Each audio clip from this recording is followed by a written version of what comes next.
มาเบิ่งโพสต์นี่เนาะเพิ่นโพสต์ออกมาว่าข้อยก็ยังฮู้คือกันว่าบ่เกี่ยวคนเดียวสิเปลี่ยนแปลงลาวแสดงออกมาอันความโง่ของเจ้านั้นเจ้าบ่ต้องฮู้ดอกว่าข้อยสิเปลี่ยนแปลงลาวได้หรือบ่ได้แต่สิ่งสำคัญข้อยทนเห็นประเทศลาวเป็นแบบนี้บ่ได้เนาะ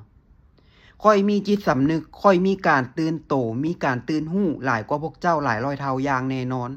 แต่พวกเจ้านั้นนอนหลับไหลเนาะหูหนวกตาบอดบ่เห็นหยังเลยเนาะส่วนว่าสิเปลี่ยนแปลงนั้นมันเปลี่ยนแปลงหยังบ่ได้ดอกเนาะ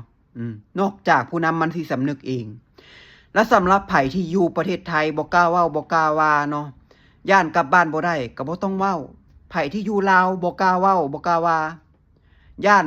ถูกฆาตกรรมย่านหายสาบสูญก็บ่ต้องเว้าเนาะแล้วก็บ่ต้องออกมาปกป้องรัฐบาลที่โกงชาติรัฐบาลที่คอร์รัปชันประเทศแบบนี้เนาะ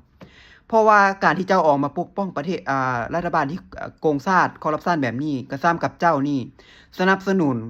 ให้รัฐบาลคอร์รัปชันให้รัฐบาลโกงชาติขายชาติของตัวเอง